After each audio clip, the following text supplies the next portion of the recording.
Bonjour à tous et bienvenue dans la quotidienne. Aujourd'hui, pour notre rubrique C'est bien de chez nous, donc nous allons revenir sur un thème qu'on a déjà développé dans la quotidienne, la sculpture. Et nous irons pour ce faire du côté de Neuta, dans la commune de Ponereouin, à la rencontre d'un sculpteur. Mais on en parle avec Duke Menango. Ensuite, pour notre rubrique, on s'occupe de vous. Aujourd'hui, on fait un coup de projecteur sur l'association Alliage. On en parle avec Anna Chiron. Et enfin, pour notre rubrique Job et éducation, aujourd'hui, nous allons parler des mercredis arts plastiques. Donc, nous en parlons avec Marie-Hélène dans notre rubrique Job et éducation. Pour l'heure, je vous propose de retrouver notre invité du jour.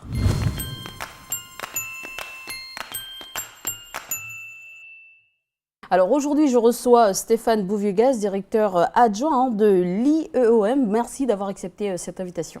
Je vous en prie, c'est moi qui vous remercie. Alors, en tant qu'observatoire économique et financier, vous avez présenté en début de semaine la conjoncture économique et financière calédonienne en 2014. Alors, est-ce que cette conjoncture est meilleure qu'en 2013 ? Alors effectivement, nous avons publié, si vous permettez, l'occasion m'est offerte peut-être de rappeler à vos téléspectateurs que nous avons publié ce panorama 2014, cette rétrospective sur notre site. Nous avons un certain nombre de publications que tout le monde peut consulter gratuitement. Les gens peuvent s'abonner, donc je les invite en tout cas à venir consulter et fréquenter notre site. Alors, que dire en quelques mots de ce panorama 2014 ? Son titre résume les messages qu'on veut faire passer.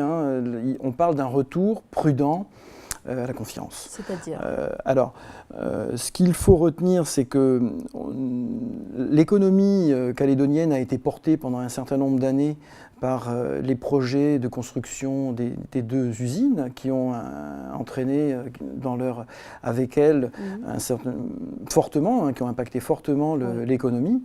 En 2013, ce qu'on a constaté, c'est que les encours de crédit, pour la première fois, en faveur des entreprises, je précise, avaient diminué. Donc on a eu un petit trou d'air, un petit trou d'air économique.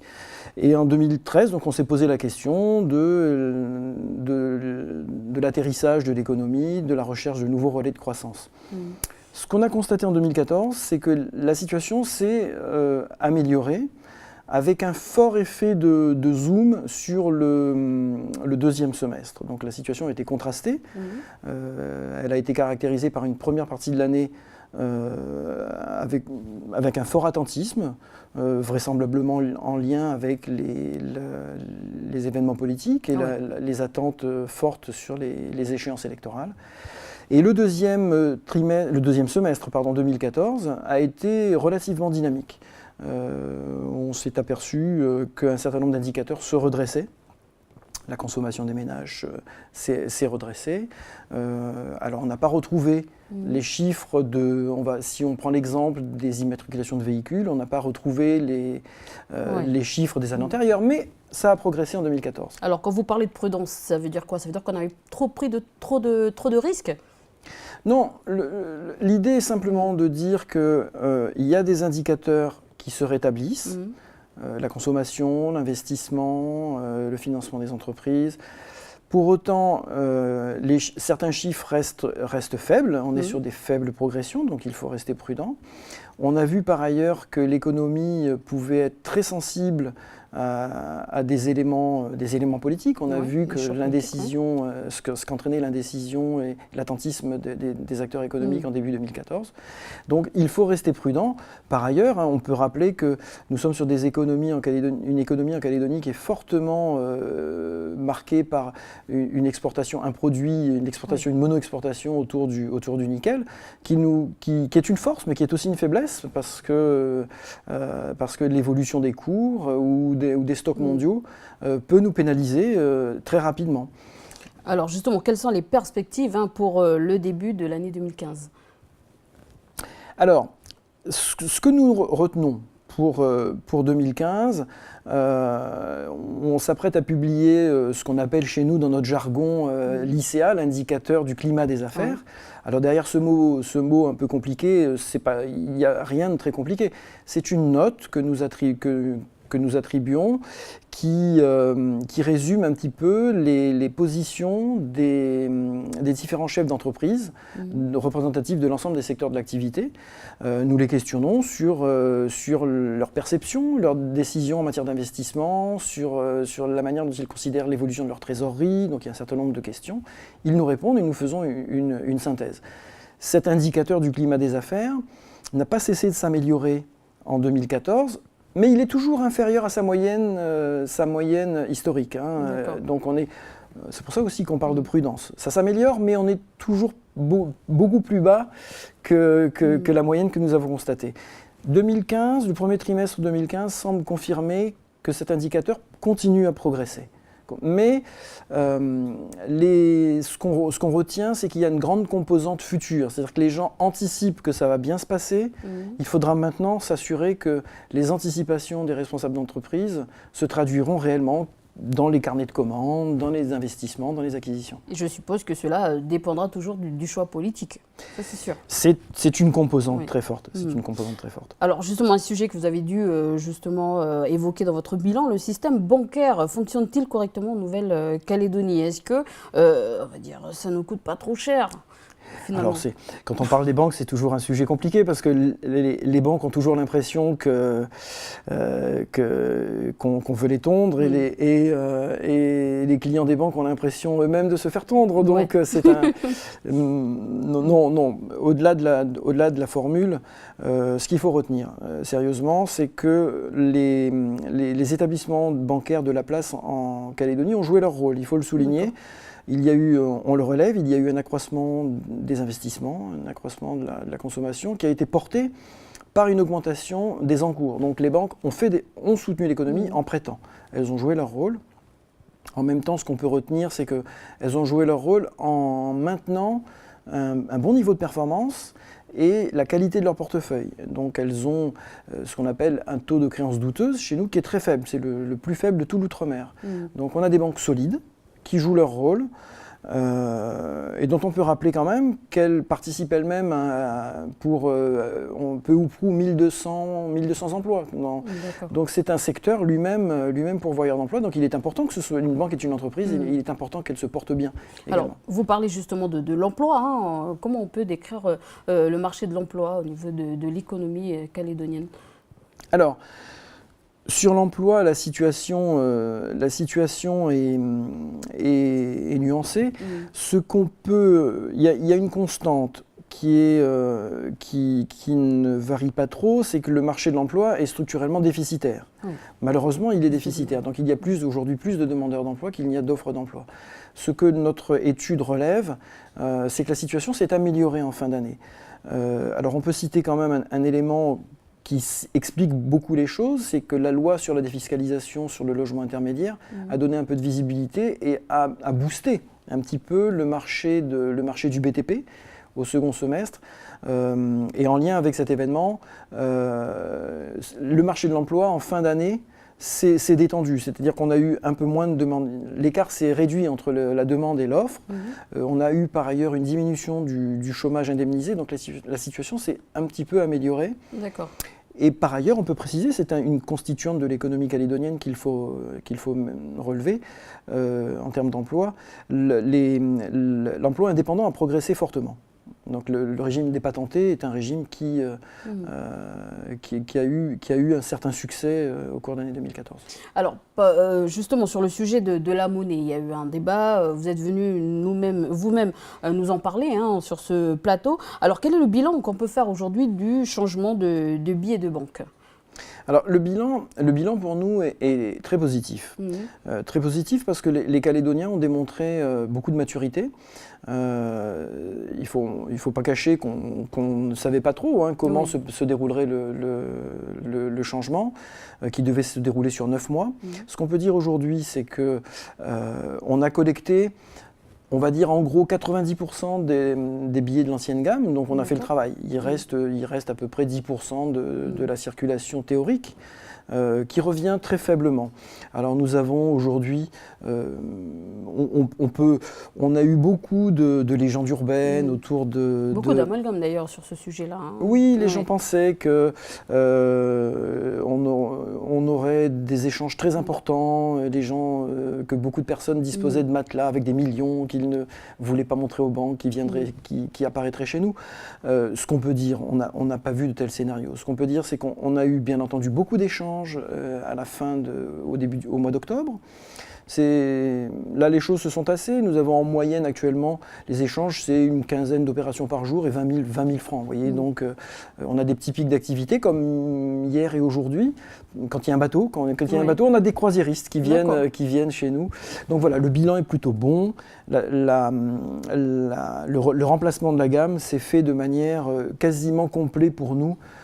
Sur le territoire. C'est moins vrai en Polynésie et à Wallis et Futuna où les taux de retour sont beaucoup plus faibles. Mais qu'est-ce qui permet réellement à une monnaie de bien fonctionner? Je suppose que ça a des conséquences effectivement sur les exportations, sur les importations, et c'est ça. Hein. Alors, c'est un vaste sujet. Ce qu'on peut dire, c'est que effectivement, la monnaie, les billets, les pièces répondent au vocable de monnaie fiduciaire. Hein. Fiduciaire, ça une racine. La racine de fiduciaire, c'est fiducia, c'est la confiance. Donc il est important d'avoir confiance dans sa monnaie. Ce qu'on peut souligner, c'est que le franc Pacifique a eu, depuis qu'il a été introduit, a vécu sous un régime de très grande stabilité. C'est ce qui caractérise la confiance qu'on place en lui. Que dire d'autre? Il ne faut pas donner trop d'importance, il ne faut pas se tromper. Il ne faut pas se tromper de curseur. Les vrais curseurs, plus qu'avant la monnaie, sont les politiques économiques, les politiques sociales, les politiques fiscales. C'est ce qui va faire qu'après, une monnaie sera robuste. Ce qu'on peut dire pour résumer ça, c'est que l'euro a fait la force de l'Allemagne, mais a fait aussi la faiblesse de la Grèce. Donc une monnaie ne fait pas tout. Oui, parce que justement, il y a une volonté aussi du passage à l'euro. D'ailleurs, Yves Dassonville est arrivé en Nouvelle-Calédonie en mission. Donc du coup, est-ce que vous êtes associé dans l'expertise technique au niveau justement du passage à l'euro ou pas? Qu'est-ce que vous en pensez? Oui, pour terminer. Alors, naturellement, la mission d'écoute nous a consultés, nous a entendus. Nous avons donné beaucoup d'éléments sur le passé, le présent. Alors vous comprendrez que là, il est délicat pour moi de me prononcer sur les choix. Le débat était très intéressant la semaine dernière sur les différents choix qui s'offriraient aux Calédoniens à l'aune d'un transfert de souveraineté monétaire. Le débat a fixé l'univers du possible. Il ne m'appartient pas de me prononcer. Mais je crois que les choses ont été dites et c'est bien que les questions soient maintenant digérées et mûries. Voilà, donc Stéphane Bouvegas, merci d'avoir accepté cette invitation. Et je vous en prie. Allez, on passe tout de suite à l'agenda du pays.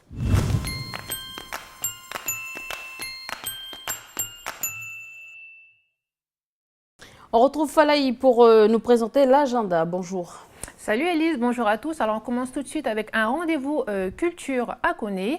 Demain, Opitiri Ismet Kurtovic donnera une conférence sur la Seconde Guerre mondiale à partir de 19h et c'est un événement organisé par la mairie de Koné et la médiathèque de l'Ouest. Alors un numéro pour plus de renseignements?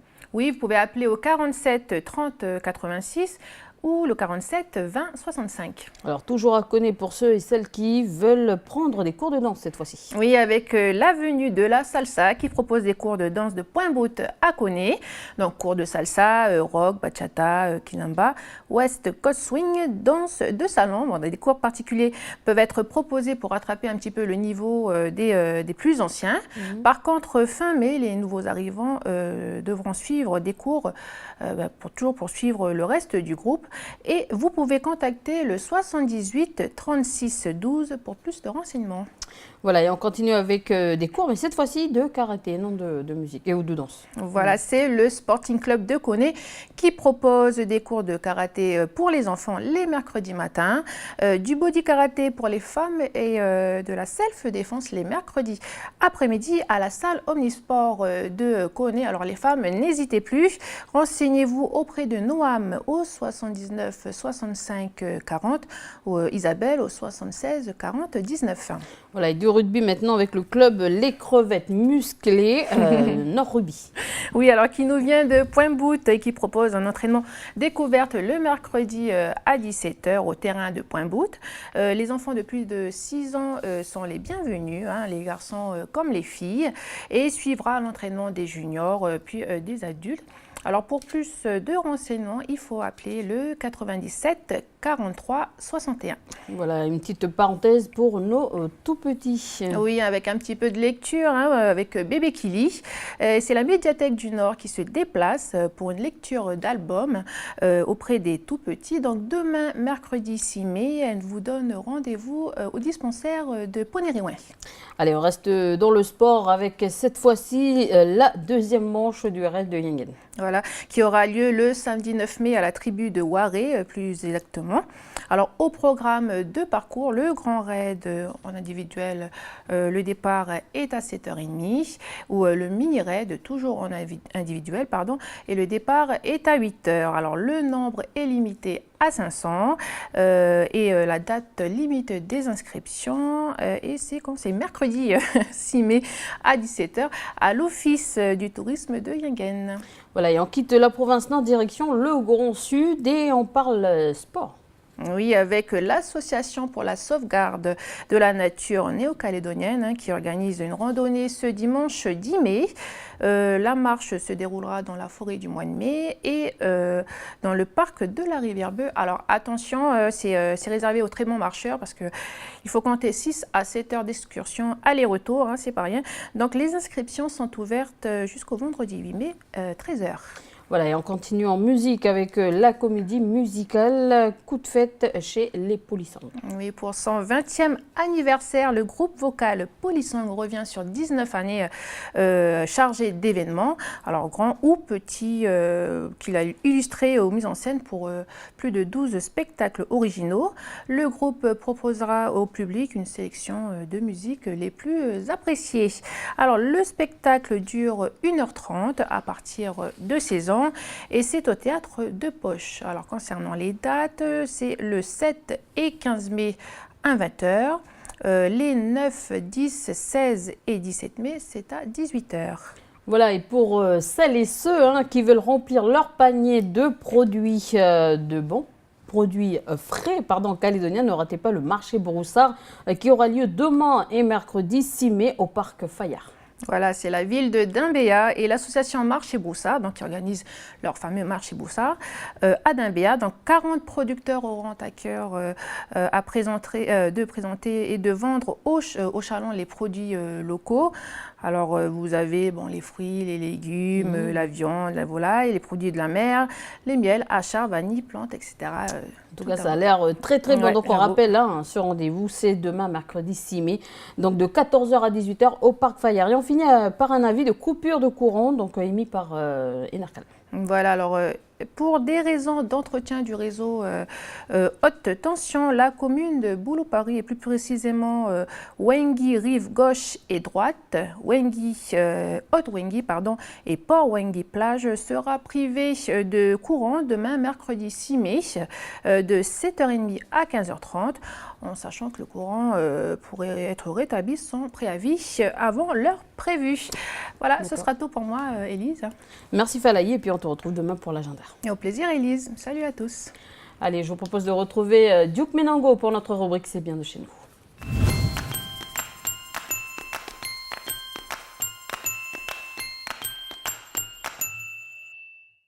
Bonjour Duke, aujourd'hui on va revenir sur un thème qui a déjà été évoqué dans cette chronique, évoqué, développé, on en a parlé, mais aujourd'hui tu reviens sur ce thème très important ici au pays, d'ailleurs comme dans la région, tu vas nous parler de la sculpture. C'est ça Élise, bonjour à vous à la maison. Alors Élise, la sculpture est, en Océanie, en tout cas, un art qui est resté très spirituel. On va dire que c'est un art qui loue, puis qui honore l'origine de la vie. Alors ici au pays, on le voit par exemple à travers nos vieux gardiens là, qui se dressent aux portes de nos cases, par exemple. Oui. Et puis ce qu'on a déjà dit aussi dans notre chronique, c'est que les oreilles percées, là, toujours pour rester sur ce thème-là de l'origine de la vie, les oreilles percées des vieilles chambroles du pays représentent le fait que le côté maternel un petit peu de l'enfant vienne insuffler le souffle de la vie dans l'oreille du nouveau-né. D'ailleurs, chez nos voisins, nos frères polynésiens, ils ont aussi une longue tradition de sculpture aujourd'hui. Leur histoire est encore contée à travers les plus ou moins anciennes représentations de leurs dieux. C'est vrai, Elisa. Alors effectivement, ils réalisent depuis des millénaires sur différents supports comme le bois ou la pierre, ils réalisent le tiki. Alors le tiki, c'est la représentation, en tout cas, c'est selon eux le dieu ou le dieu qui aurait donné naissance au premier homme.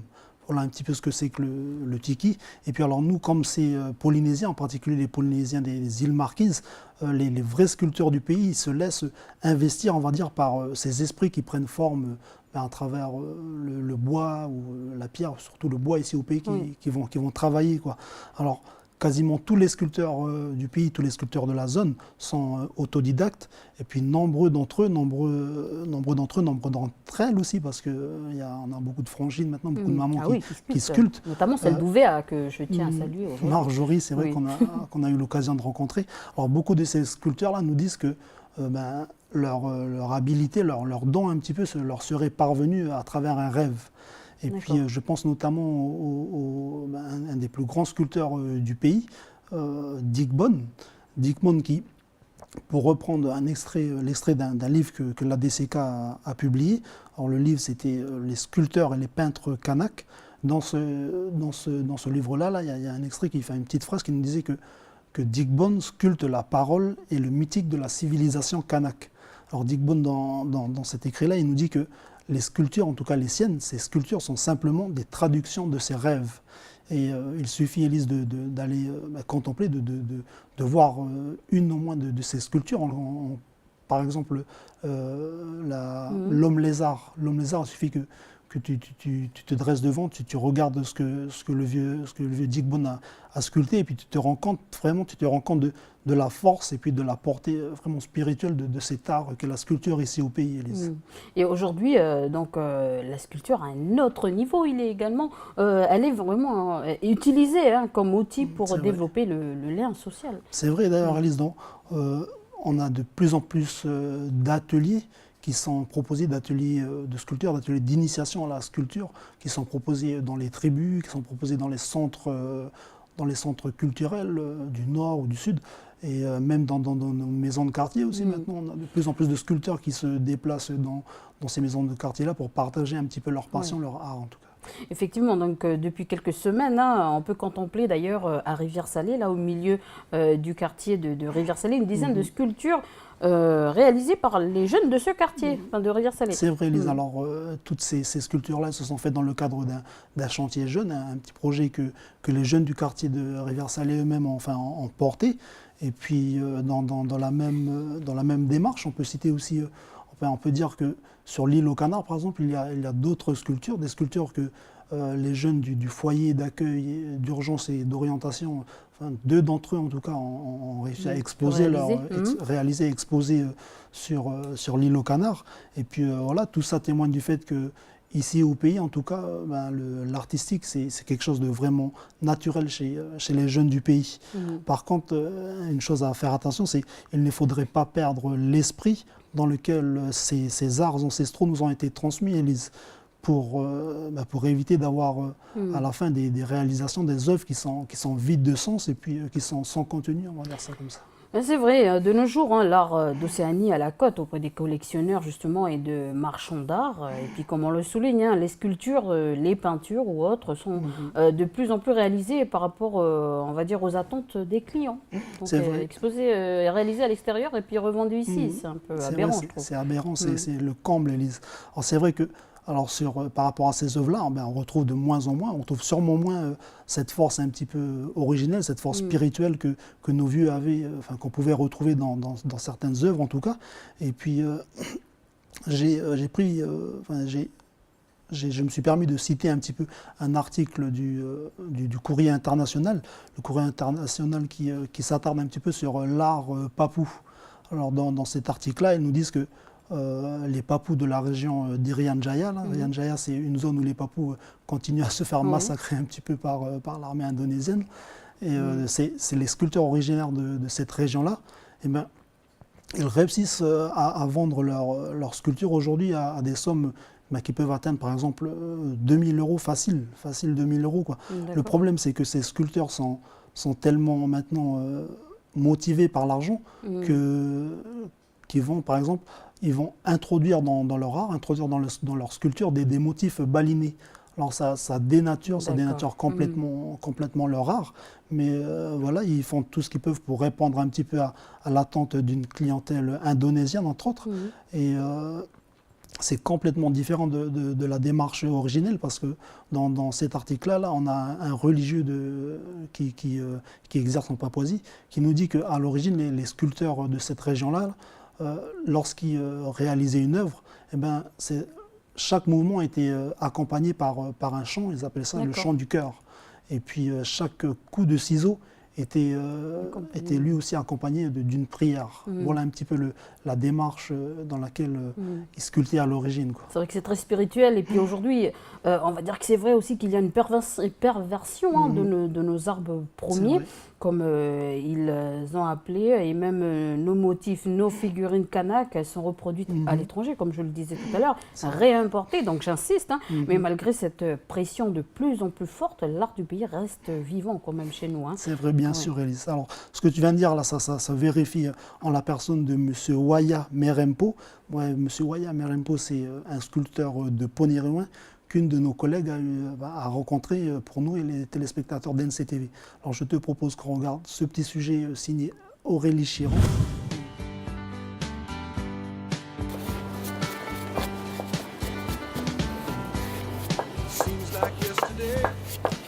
Un jour, quelqu'un m'a offert des ciseaux à bois. Ça fait longtemps, je crois que c'est en 2001 ou en 2002. Offert des ciseaux, et c'est à partir de là que j'ai commencé à sculpter.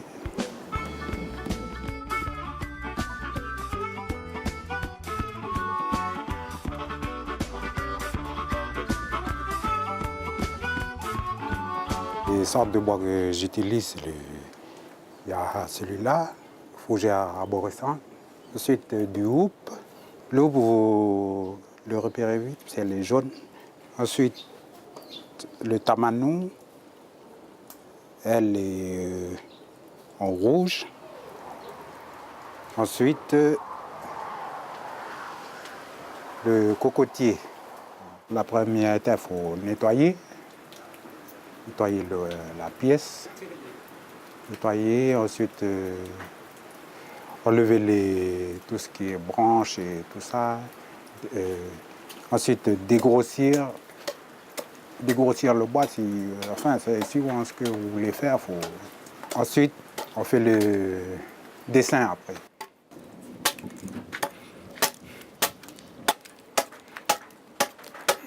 Là, comme ça, je vois déjà qu'il y a ici, il y a déjà une barbe. Ici, je peux faire un visage. Ici. Et ensuite, là où ça va être le turban. Ça. Après, il faudra faire les formes après pour bien. Mais là, déjà la forme de visage, de profil. Voilà. Je travaille avec la nature, ils ont déjà des formes. C'est à toi après de lire après le bois, comment il faut la tourner dans tous les sens. C'est déjà la tête d'un oiseau, c'est à toi maintenant de travailler. C'est déjà la tête d'un homme, c'est à toi d'un nez. Tu peux démarrer à partir d'une petite bosse.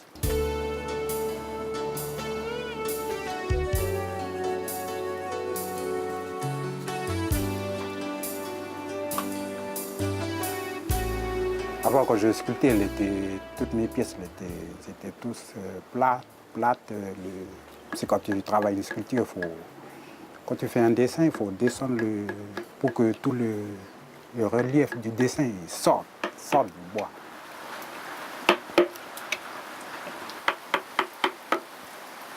Au début, ça c'était pas encore ça, mais maintenant, je vois que j'ai beaucoup évolué. Voilà.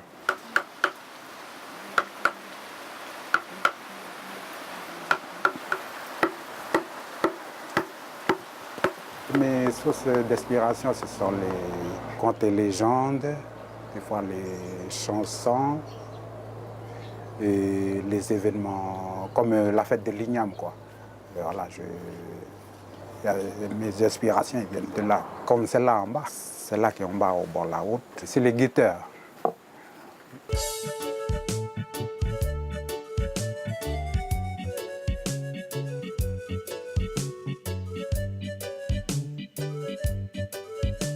Mes sculptures s'adressent à tout public, toute ethnie confondue. Je veux partager tout ça avec tout le monde.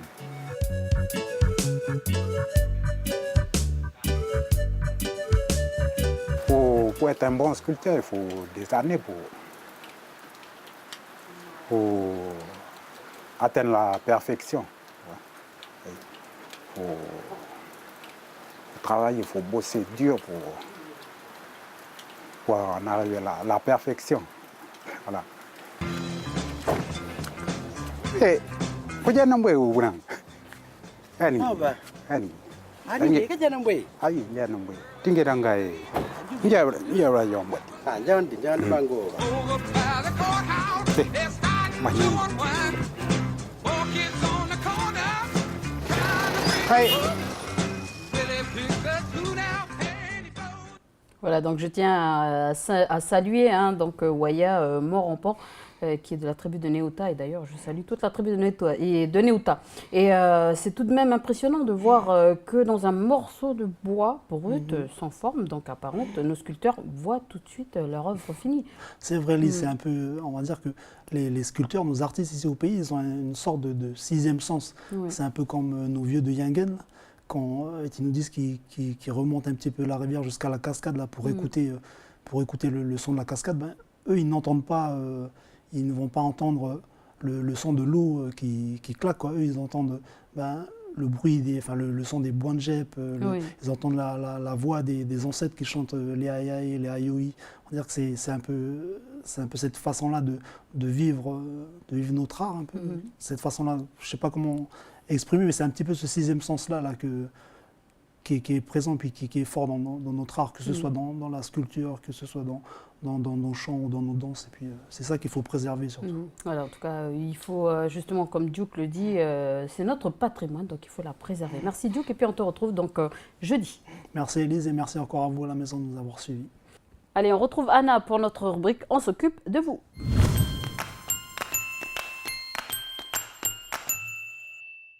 Salut Anna, donc le sujet du jour, les personnes âgées en province nord et plus particulièrement sur l'aide à domicile. Salut Élise et salut à tous. Donc les personnes âgées à l'honneur aujourd'hui. On va voir dans le reportage comment se passe justement le travail des auxiliaires de vie justement auprès de nos seniors qui vivent en tribu. Et là, on va aller particulièrement du côté de Koné à la tribu de Poinda. Mais avant de voir tout ça, moi je te propose de faire un petit point sur la situation générale justement de nos seniors en province nord. Très bien, alors peut-être un bilan chiffré pour commencer Anna? Voilà, on va commencer par des chiffres. Alors, on sait que la population des plus de 60 ans, elle représente environ 9% de la population totale de la province nord et que ça fait à peu près plus de 4000 personnes, selon le recensement de 2009. Et toujours selon les prévisions de l'ISEE, en 2020, on se projette déjà, la Nouvelle-Calédonie, elle devrait compter environ 40 000 personnes de plus de 60 ans. Et on sait que la médecine, elle évolue, donc du coup, les conditions de vie aussi s'améliorent.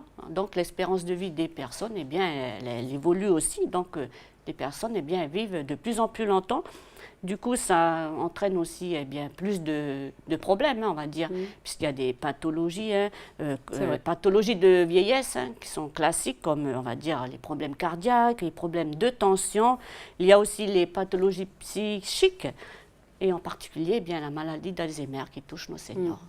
Mais avec cette nouvelle cette évolution démographique et ces enjeux sanitaires, de nouvelles questions justement se posent autour des personnes âgées. Alors pour garantir justement une qualité de vie, une prise en charge, c'est beaucoup de choses à travailler. Voilà, tout à fait, Elise. D'ailleurs, la province Nord, elle s'est penchée dessus, sur ce problème, et en particulier la DASPS, la Direction des Affaires Sanitaires et Sociales, donc, qui a lancé justement 2 enquêtes auprès de la population pour pouvoir cibler les besoins des personnes âgées et puis ensuite approfondir certaines pistes. Donc, il y a une enquête qui a eu lieu en 2010 et puis une autre en 2013. Alors, qu'est-ce qu'il en est ressorti justement de cette enquête? Alors, il y a eu 2 points forts qui sont ressortis.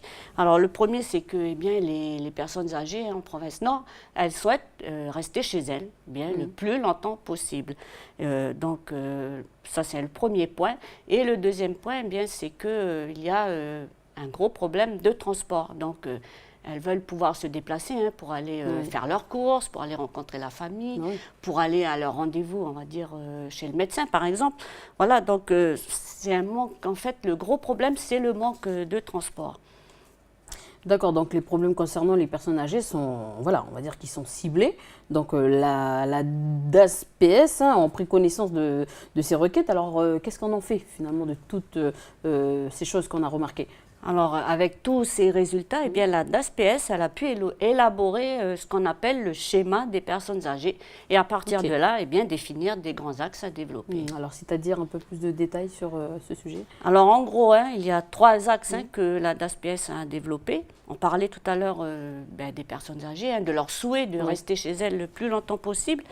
Mais du coup, voilà, il y a aussi les problèmes de l'habitat, puisque les conditions ne sont pas toujours possibles pour pouvoir rester à domicile.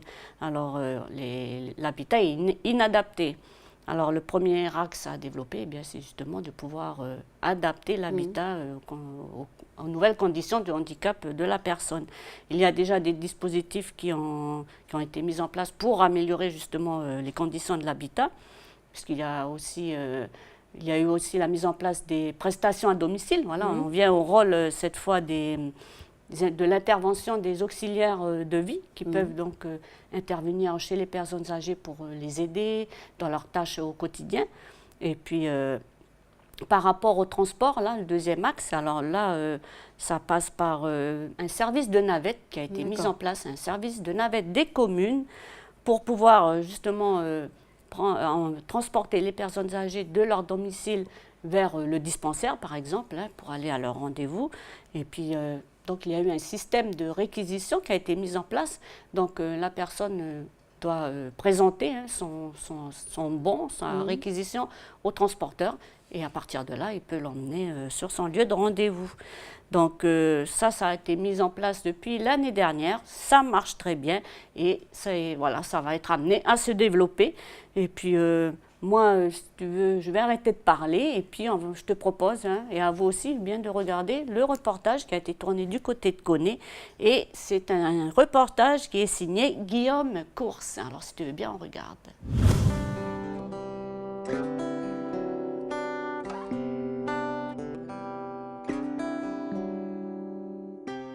Elle parle beaucoup, elle raconte beaucoup ce qu'elle faisait avant. Elle regrette maintenant qu'elle ne peut plus faire tout ça. Qu'elle est obligée de demander une aide pour la maison, dans toutes les tâches quotidiennes, quoi. Elle ne peut plus faire toute seule sa vaisselle, laver toute seule son linge, balayer.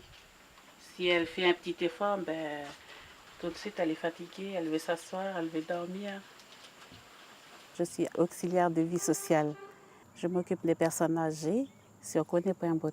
J'ai suivi une formation de service à personne en 2006. Ensuite, j'ai effectué des stages dans des familles d'accueil. Et en 2009, je suis rentrée à la Fédération Alliage.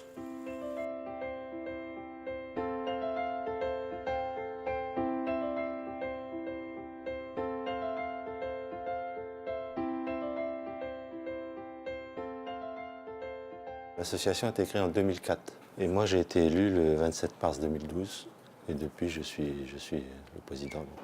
Antérieurement à 2004, le besoin se fait ressentir d'aller vers les personnes, pas forcément âgées, mais les personnes en situation de handicap. Et à partir de là, donc, c'est tissé des interventions qui peu à peu se sont structurées, quoi. Donc il a été convenu de créer une association pour être un support. Le but, c'est d'étudier les besoins des personnes en perte d'autonomie et de trouver des solutions en fonction de cette situation.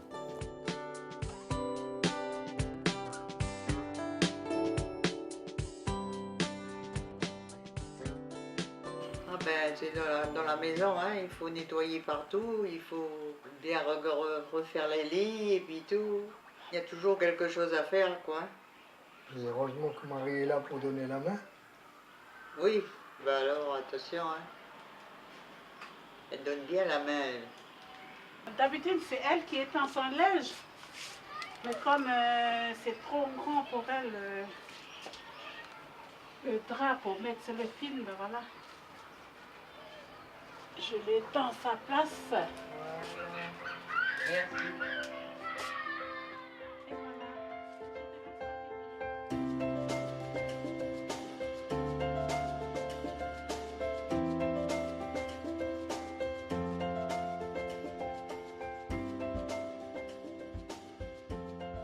Alors c'est toujours l'accompagnement, c'est-à-dire que c'est soit l'aide au coucher, l'aide à l'habillage, l'aide à la toilette. Aide à la préparation du repas, aide au ménage, aide aux courses. On peut également faire du jardinage. Tout ce genre d'aide, c'est de notre sort, quoi. Après, on a d'autres situations de détresse qui sont beaucoup plus rares, mais les trois quarts de ce qu'on rencontre, c'est ça. Une personne qui est plus ou moins laissée seule, qui a besoin qu'on s'occupe d'elle.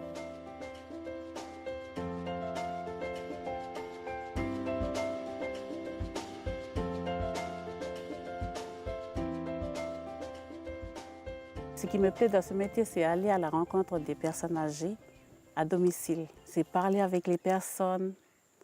Quand je suis avec eux, c'est comme si c'est ma famille, quoi.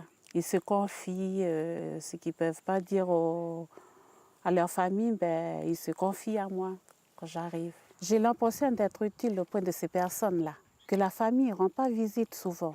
Il y a des personnes qui sont tout seules, donc rien qu'en me voyant arriver, ben, c'est déjà une joie pour eux pour pouvoir discuter avec une personne de l'extérieur, une personne en dehors de la famille, quoi. Ça me fait quelque chose, quoi, de rencontrer ces personnes âgées-là.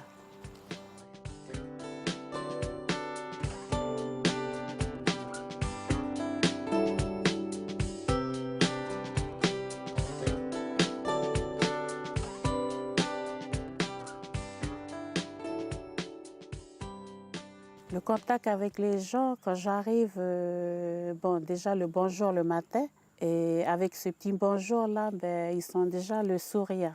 Et il y a des personnes, quand j'arrive, ben, ils sont là à filer l'heure, quand est-ce que Marie elle arrive.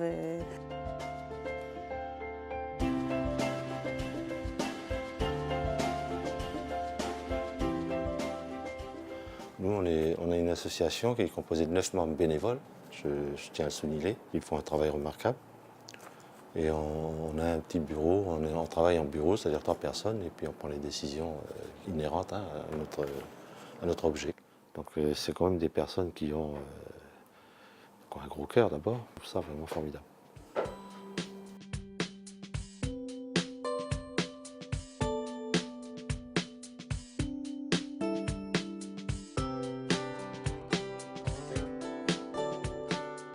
Donc, ce que nous faisons aujourd'hui, on le fait, mais moi, personnellement, je sais pertinemment qu'on peut faire plus encore. parce qu'il y a encore beaucoup de personnes dont on ignore la situation. Pour bien connaître la province, je sais qu'il y a des personnes en difficulté, en détresse. En 2014, on tournait entre 70 et 85 collègues sur le terrain, en gros 80, 85, quoi, dans les pics. Les bénéficiaires, ils étaient entre 175 et 190 l'année dernière. On couvre l'ensemble de la province Nord, on va jusqu'à Bélep. Hein. Nous, dans toutes les communes de la province Nord, on intervient.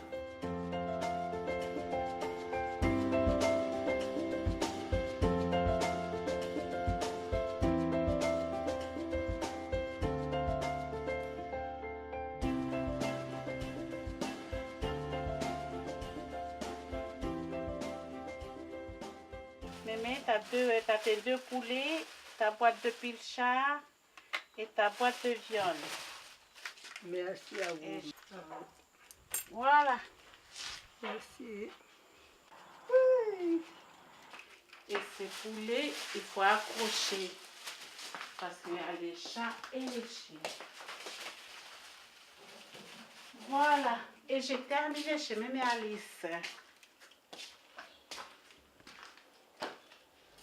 Voilà, donc c'est un travail remarquable, hein, n'est-ce pas, Anna? D'ici 2 ans, hein, bonne nouvelle, s'ouvrira une nouvelle maison hein, de retraite médicalisée à Koumak. D'ailleurs, c'est la première de la province Nord. Donc j'ai dit encore une fois, mais non, c'est la première. Donc on va dire que c'est un gros travail. Et puis on va les encourager hein, toujours dans ce sens. Et peut-être une deuxième, enfin qui est en projet, hein, en tout cas c'est un souhait, qu'on espère qu'il va se réaliser, une deuxième maison de retraite, mais cette fois sur la côte Est. D'accord. Alors, mais entre le domicile et la maison de retraite médicalisée, il existe une solution intermédiaire? Oui, il y a ce qu'on appelle les maisons médicalisées intermédiaires. Okay. En clair, eh bien, ce sont des familles d'accueil hein, qui hébergent chez elles des personnes âgées qui ne sont pas assez autonomes donc, pour rester à leur domicile, mais qui sont assez autonomes pour eh bien, ne pas être placées, on va dire, dans des maisons de retraite. On avait justement pu voir hein, un reportage dans une de ces maisons d'accueil, c'était justement à Koumak. Donc on profite hein, pour lancer un appel hein, à la population, en particulier du Nord, pour se lancer, pour ouvrir des maisons d'accueil pour pouvoir héberger des personnes âgées chez vous. Voilà, merci Anna, et puis on te retrouve à une prochaine chronique. Et puis je te dis à jeudi. Voilà, jeudi. Allez, on passe tout de suite à notre rubrique Fin bon.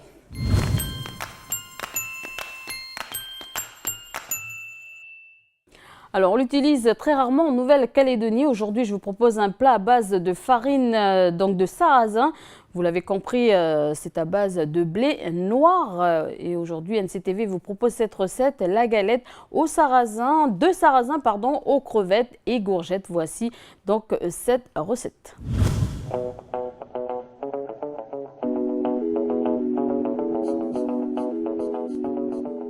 Bonjour, aujourd'hui nous allons réaliser une recette de galettes de sarrasin aux crevettes et courgettes. Pour cette recette, nous allons avoir besoin de farine de sarrasin, d'un œuf, d'un peu de sel, de l'eau, un peu de beurre et un peu d'huile d'arachide. Ensuite, nous aurons besoin de courgettes, de l'huile d'olive, de crevettes, de champignons, de ricotta, de curcuma, d'un oignon, d'un peu de sel et de poivre. Pour la décoration, un peu de thym. Nous allons commencer par réaliser la pâte pour faire la galette, qu'il faut laisser reposer normalement 2 heures. Donc mettre la farine dans un saladier, ajouter le sel, puis l'eau,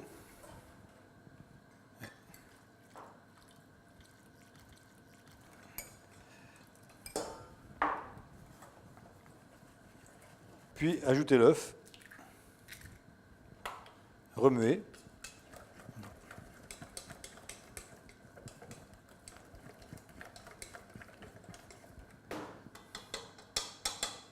Donc on a laissé reposer la pâte 2 heures.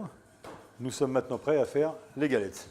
Donc un peu d'huile dans la poêle, une noisette de beurre, et donc je fais la galette. Mettre l'appareil dans la poêle.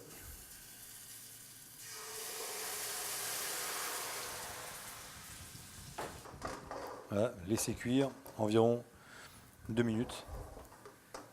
On a retourné la galette pour la faire chauffer encore, cuire encore 1 minute de l'autre côté.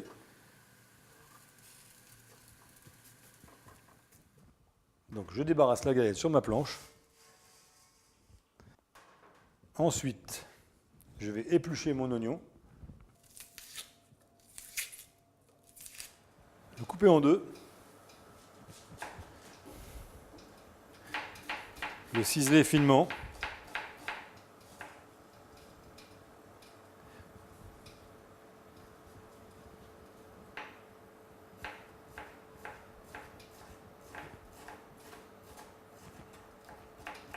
Prendre votre poêle, faire chauffer avec un peu d'huile d'olive, y mettre les oignons,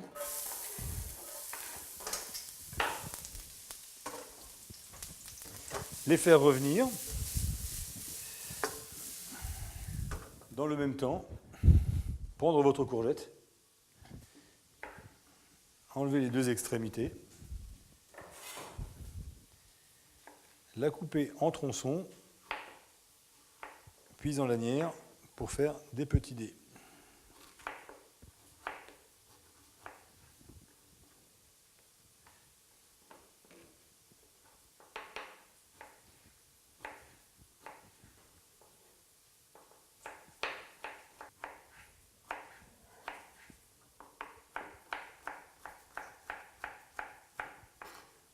Donc une fois que votre courgette est coupée, mettez-la dans la poêle avec les oignons. Faire revenir.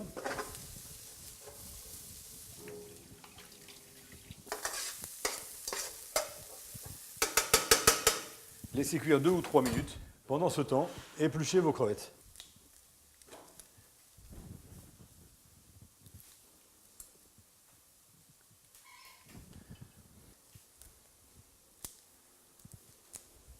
Réservez-en une de côté pour la décoration, que vous aurez incisé sur le dos. Émincez les 3 autres.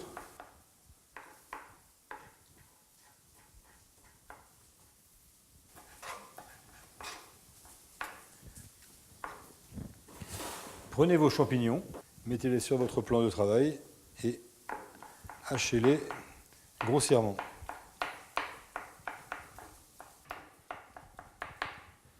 Donc, une fois les courgettes cuites, débarrassez dans un saladier. Remettre votre poêle à chauffer. Mettre un peu de ricotta dans les courgettes.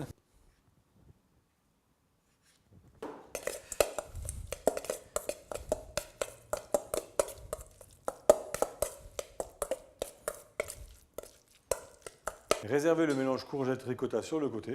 Reprenez un peu d'huile d'olive dans votre poêle.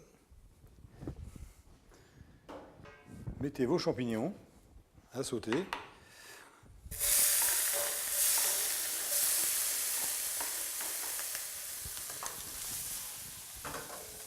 À sauter les champignons, assaisonner, le sel et poivre.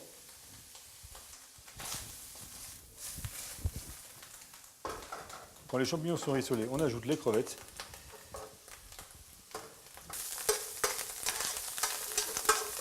Bien faire revenir les crevettes et les champignons. Ajoutez une pointe de curcuma.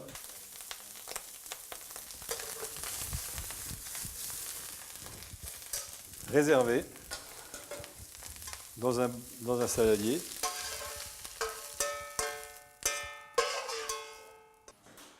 Donc y ajouter du ricotta, bien mélangé. Donc mettre la crevette dans la matière grasse bien chaude.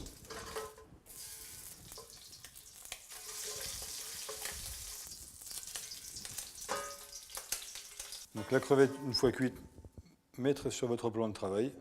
Avec un emporte-pièce, taillez des ronds dans votre galette. Taillez 3 ronds. Un rond que vous disposerez en dessous un au milieu et un dessus. Nous allons maintenant effectuer le montage.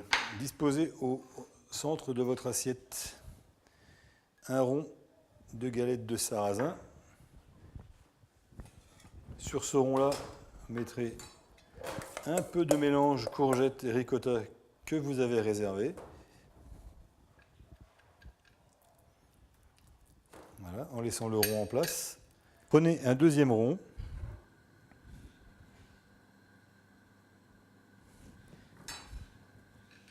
Et ensuite, prenez le mélange crevettes-champignons.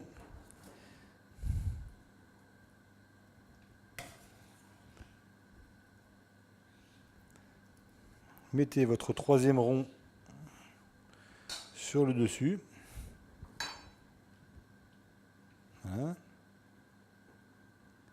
Enlevez délicatement votre porte-pièce. Coupez une brindille de thym, frais de préférence. Prenez votre crevette, disposez-la sur le dessus de la galette. Piquez votre brindille de thym dedans. Donc un peu de curcuma, de poudre de curcuma autour de votre assiette. Votre millefeuille de sarrasin aux crevettes et courgettes est maintenant terminé. Bon appétit!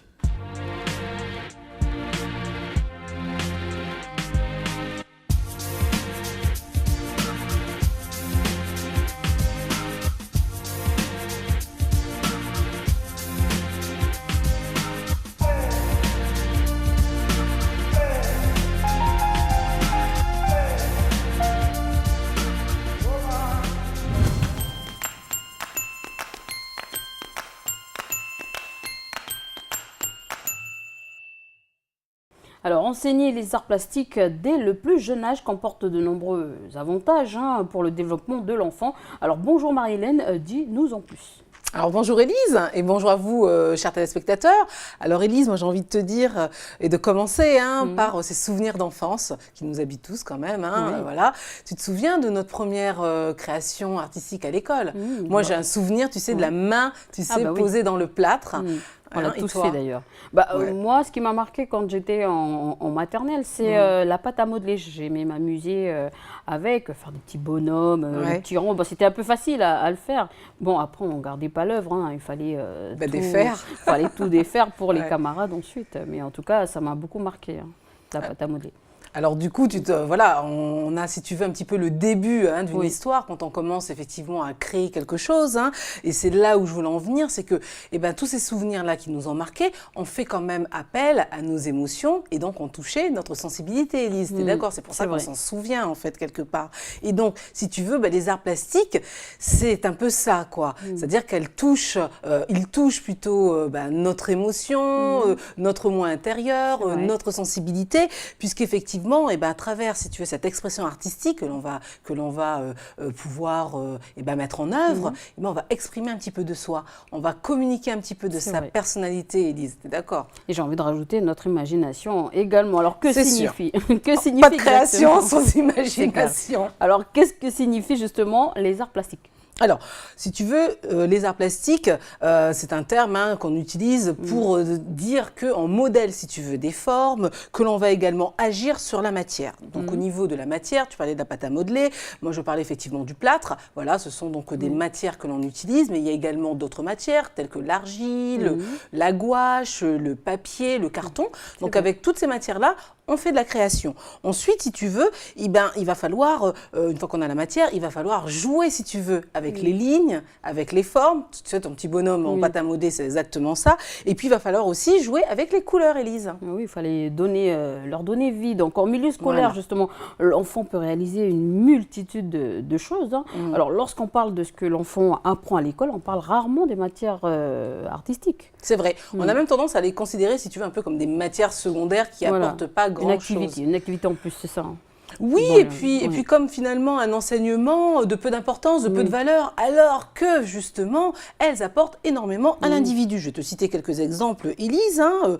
Par exemple, elle permet de développer l'esprit critique de l'enfant. L'observation aussi, on apprend à observer en pratiquant les arts plastiques. Et puis, on travaille en groupe, donc forcément, le travail en groupe est aussi privilégié. Et puis, tu parlais d'imagination tout à l'heure. Ben voilà, ça développe l'imagination et bien évidemment notre sensibilité. Et donc, ces enseignements aident justement au développement et à l'épanouissement de l'individu. Je suis curieuse demain quand même de savoir de quelle manière tout cela fonctionne. Et bien en fait, si tu veux, lorsqu'on étudie et qu'on pratique donc les arts plastiques et les arts en général, parce que ça vaut aussi pour la musique, pour la danse, pour le théâtre, l'art dramatique, et ben toutes ces pratiques, si tu veux, artistiques, nous permettent donc d'exprimer une idée à travers des formes, à travers bien évidemment nos sens, puisqu'on va utiliser nos sens aussi pour la création. Et puis, elle nous permet aussi de nous ouvrir tout simplement au monde, Élise, et donc et puis au monde qui nous entoure. En quelque sorte. Alors justement, créer, ce n'est pas toujours évident pour un individu. Est-ce qu'on sait pourquoi certains y arrivent et d'autres non ? J'ai envie de te dire qu'il faut commencer par se nourrir, pour avoir l'inspiration. Donc, de quelle manière on se nourrit, Élise ? En faisant des recherches, puis en fait, après en effectuant un choix. Donc ensuite, une fois que ça c'est fait, on va bien évidemment travailler à partir d'un thème. Donc ça pourra être un travail, si tu veux, sur le portrait, un travail sur les animaux, un travail sur la nature, sur l'art premier, une thématique qui nous permet en fait de nous donner une direction dans le travail. Sinon, tu imagines bien, on partirait dans tous les sens. Et puis ensuite, une fois qu'on a mis à plat tout ça, on va commencer à créer, donc à élaborer son œuvre en utilisant les techniques et puis les savoirs que l'on aura donc appris, Élise. Alors justement, quel type d'œuvre vont être réalisées ? Tout dépend de la discipline, en fait, si tu veux, qui va être choisie. Parce qu'en fait, dans les arts plastiques, il y a plusieurs disciplines, Élise. Il faut savoir qu'il y a l'architecture, il y a la peinture, il y a la gravure, il y a la sculpture, et le modelage. Donc, toutes ces disciplines-là, en fait, font partie de cette grande famille qu'on appelle les arts plastiques. Il y a donc beaucoup de possibilités pour l'enseignant qui décide de travailler sur un projet en artistique, en art plastique avec ses élèves finalement. Ah c'est clair. Et puis tu sais, en plus de ça, le travail il peut se poursuivre après l'école parce que si les parents décident d'inscrire, si tu veux, leur enfant, à un atelier en art plastique pour lui permettre d'avoir un loisir créatif après l'école, l'enfant il va aussi apprendre des choses, des techniques, il va faire pas mal de créations. Et figure-toi que du côté de Koné, c'est possible aujourd'hui de faire bénéficier son enfant de ce type d'activité. Parce que il y a un petit peu moins d'un mois, une association organise, si tu veux, des ateliers les mercredis après-midi. Ça se passe du côté de l'école des Flamboyants. Moi, je te propose qu'on y aille. On va rejoindre Vanessa Kédé qui avait donc tourné ce reportage.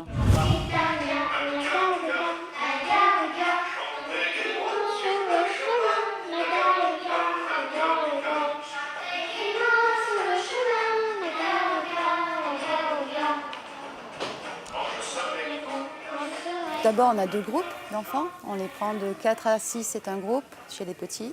Et de 7 à 10, c'est chez les grands. On commence par une histoire. On lit une histoire ou un conte. Et à partir de ce conte, cette histoire, on prend un élément qu'on va réaliser en art plastique. Alors, la semaine dernière, on a travaillé sur une histoire, une légende indienne. Ça fait qu'ils ont fait un attrape-rêve. Ils ont choisi 3 couleurs chacun. Ça fait qu'ils ont peint de chaque côté. Là, on met les ficelles. Ils sont en train de faire leurs perles qu'on fait en papier. Ils ont déjà peint des plumes. On a pris des plumes qu'on a peintes. Et voilà, ça fera un petit attrape-rêve qui leur permettra de ne plus faire de cauchemars.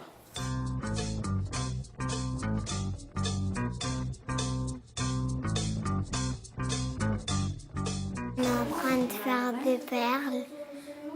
On est en train de décorer la perle pour faire un attrape-rêve.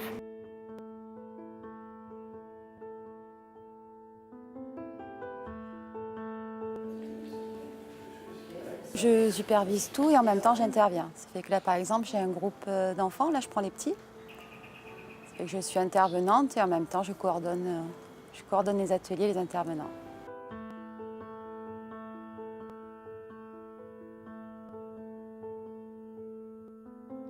C'était Zeus.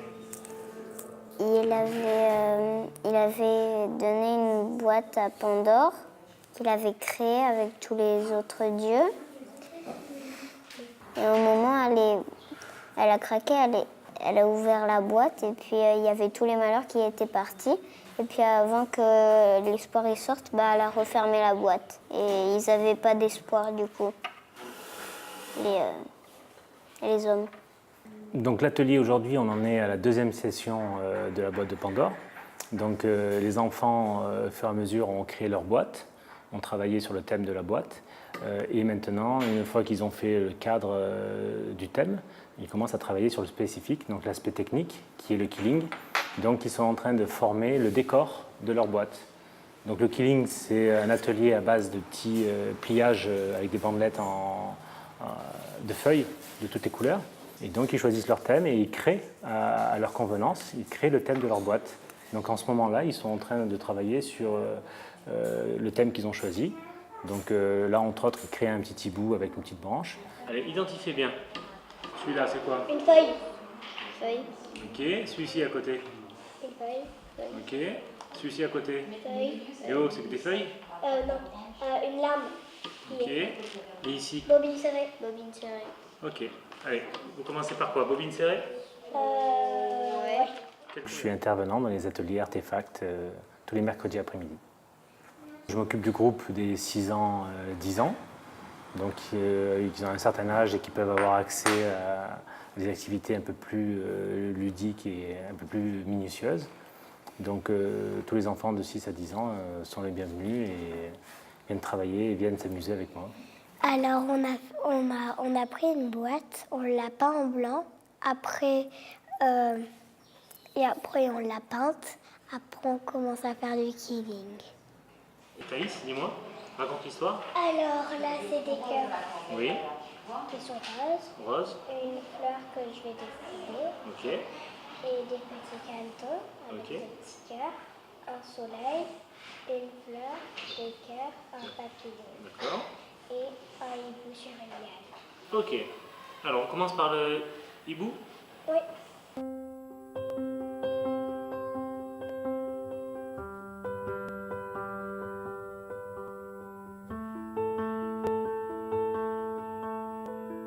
On va réappuyer de l'autre côté dans le sens inverse.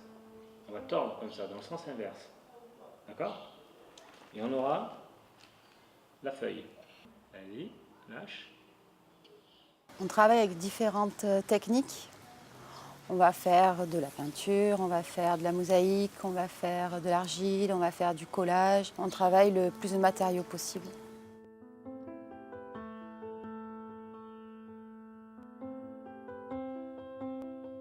On va faire des perles en plastique.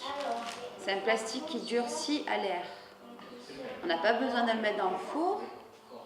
Il sèche tout seul. C'est que la semaine prochaine, normalement, ça sera déjà tout dur. Les enfants en général sont assez curieux.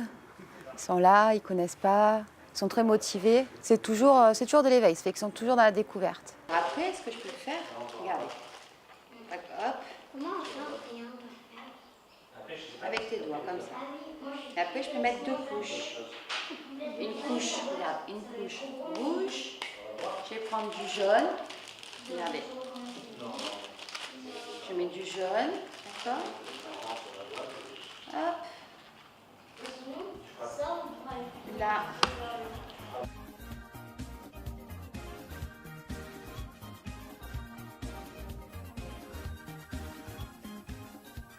Pour l'instant, le public que je vise sont les enfants. Ça fait qu'on commence à 4 ans jusqu'à 10 ans.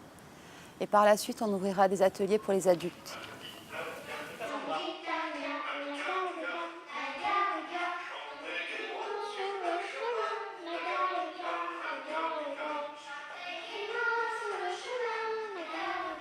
Voilà, Marie-Hélène, donc partir d'une histoire et d'un conte, les enfants réalisent une création. C'est une source d'inspiration, on va dire, originale et puis à ne pas négliger. Alors, si l'enfant justement souhaite poursuivre son apprentissage en art plastique, qu'est-ce qu'il va pouvoir développer au fil des années?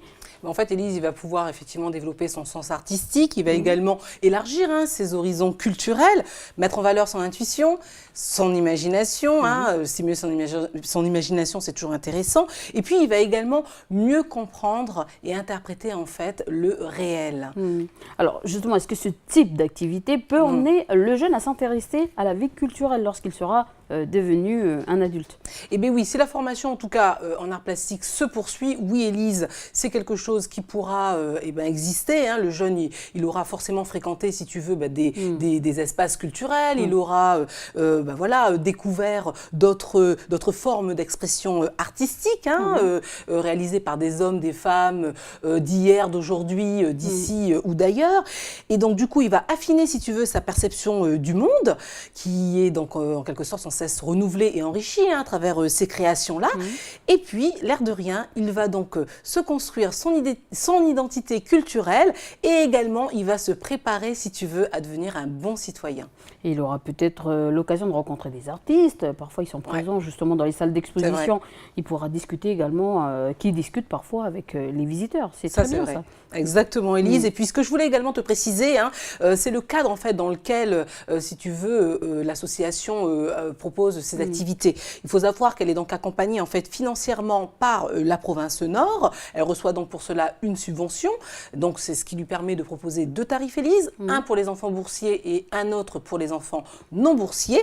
Et si tu veux, cette association-là, donc, du fait qu'elle reçoive une subvention, fait partie d'un plan qu'on appelle PEL. Et PEL signifie Projet éducatif local, Élise. Alors concrètement, qu'est-ce que c'est exactement qu'un projet éducatif local? Alors en fait, ce dispositif qui existe quand même depuis 2005, il permet en fait de répondre aux besoins en animation et en activités socio-éducatives d'une commune. Donc là, pour le coup, c'est la commune de Koné. Et donc, bien évidemment, une fois que l'association elle a été sélectionnée, elle est donc soutenue techniquement et financièrement par la province. Dans l'exemple de l'association que l'on vient de découvrir dans le reportage, elle bénéficie par exemple d'une salle qui est mise à sa disposition pour organiser les ateliers artistiques. Alors, est-ce que beaucoup de communes de la province Nord bénéficient justement de ce dispositif? Oui, au jour d'aujourd'hui, on a quand même 5 qui adhèrent au dispositif. Il s'agit donc de la ville de Koné, tu t'en doutes, de la ville de Yengen, Bélep, Vaud et Ouégoua. Alors, où est-ce qu'il faut se renseigner si on a besoin de renseignements? Là, dans ce cas-là, il faut se rendre directement à l'école Les Flamboyants. Et là, on va rencontrer justement la personne qui dispense les fameux cours, qui s'occupe plutôt des fameux ateliers. Et puis, les inscriptions peuvent se faire sur place, Élise. D'accord. Merci Marie-Hélène. Et puis, on te retrouve donc jeudi. À bientôt, Élise. Au revoir. Voilà, ainsi s'achève cette émission. Merci de nous avoir suivis. Au revoir à tous. On se retrouve demain.